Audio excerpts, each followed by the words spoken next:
O ministro da Saúde, Marcelo Queiroga, afirmou ontem que o Brasil deve se preparar para uma explosão de casos de Covid-19 no mês de fevereiro. Vou abrir aspas aqui para o ministro da Saúde. O que estamos observando em relação aos outros países é que o pico da Ômicron acontece em cerca de 45 dias do início das infecções. Temos que nos preparar para os próximos 30 dias, quando teremos o maior número de casos e, consequentemente, uma maior pressão sobre o sistema de saúde. O ministro Queiroga afirmou que a pasta pretende distribuir 80 milhões de testes rápidos de antígeno até março e defendeu a liberação dos autotestes de Covid-19 para venda. Sobre essa liberação aí dos autotestes, o Ministério da Saúde já entregou o documento lá com os protocolos para mapear e também fazer a tabulação dos números desses autos testes. Quem faz o autoteste vai ter que procurar a unidade básica de saúde ou o médico para ele fazer aí a notificação para o Ministério da Saúde dos números. Então agora eu vou com vocês aí. Os números que o Fernando trouxe, os números que eu trouxe aqui, casos ativos muito altos, muito alto. Fevereiro, o ministro Queiroga disse para a gente se preparar, porque fevereiro vai ser pior do que a gente está passando hoje. Eu já acho que a gente está passando uma situação bem complicada. E os autotestes, ao que tudo indica, vai ser liberado. Ao que tudo indica, eu começo com Kim Rafael. Olha, que bom, né? O Ministério da Saúde está tendo aí uma boa vontade em fazer isso quanto antes. Já deveria ter feito isso antes, na minha opinião, né? Já disponibilizar pelo menos os autotestes.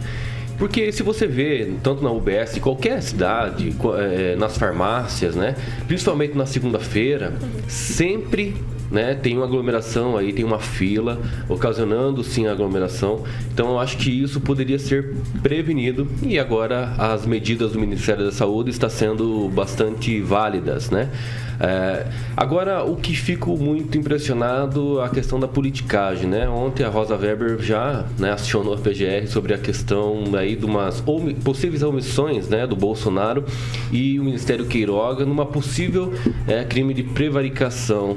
Isso é intolerável, né? Esse tipo de coisa que um ministro do STF começa de forma de ofício, né? Tentar não. Ele foi. Deixa eu te falar os nomes da deputada e, se eu não me engano, Alessandro Molon, o senador.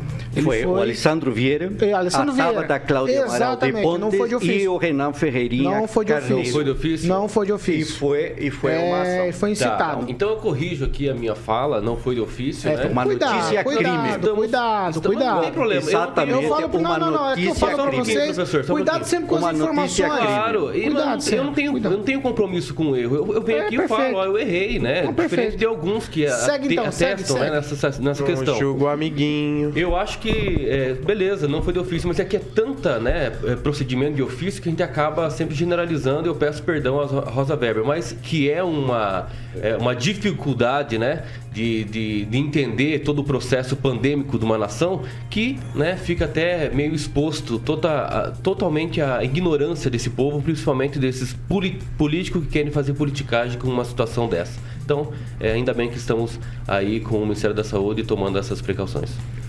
Vamos lá. Professor, então já vai o senhor. O senhor já estava no engate aí. Obrigado, Paulo. Quer que comente o do Kim? Não, eu quero que o senhor comente o tema. Eu quero que o senhor comente o tema, professor. Eu vou repetir então, tá? Para ficar claro. Casos ativos, 9.909. E o ministro Marcelo Queiroga disse que vai ficar pior, principalmente agora no mês de fevereiro. E o Ministério da Saúde está querendo liberar os autotestes. Mas, Paulo, há uma questão que chama a atenção, né? A questão da notícia crime que o Kim comentou, ela foi em dezembro, dia 20 de dezembro, protocolada. E aí, então, a ministra Rosa agora tomou uma providência de comunicar a PGR para se manifestar. No entanto, de lá para cá, nós temos uma situação que é o das crianças, que é aquilo que ainda é confuso no Ministério, e mais grave desta semana, a famosa nota técnica do Ministério da Saúde defendendo a cloroquina e ivermectina. Então, veja, se o ministro diz, à frente teremos um grave problema, talvez a nota técnica tenha essa lógica a de entrar novamente para reesquentar um debate que deveria estar superado. O Kim tem razão, se politiza e se ideologiza certas questões, e na área da saúde o ministro Queiroga é um mestre, assim como Bolsonaro, para criar confusão. E Tupã, a sua notícia de que o Lula foi vaiado no shopping é um fake news.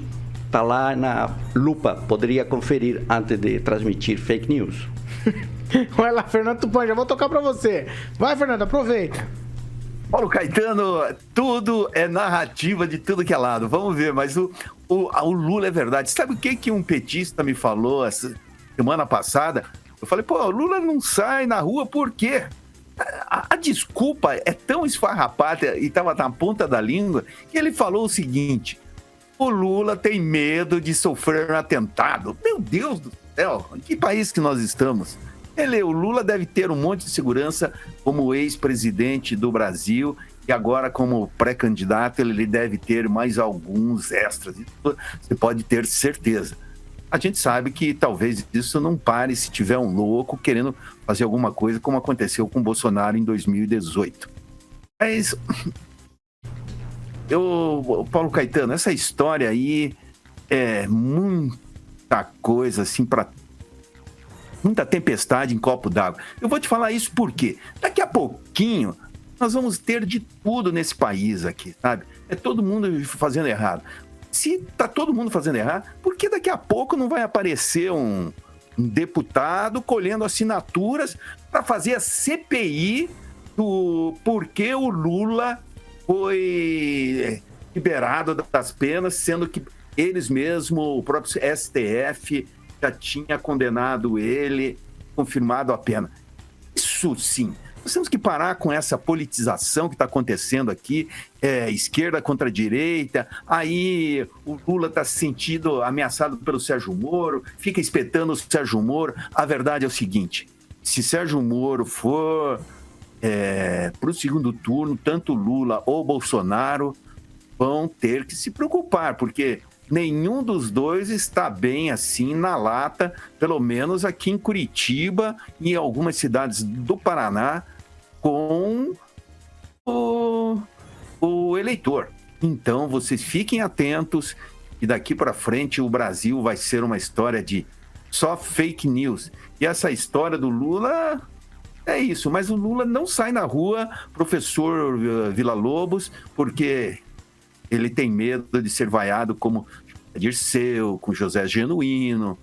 E olha, por incrível que pareça, até mesmo aquele Henrique Pazziolato, que passou pelo Banco do Brasil no primeiro governo Lula, lá foi gerente de, se não me engano, de marketing, e teve um monte de coisa.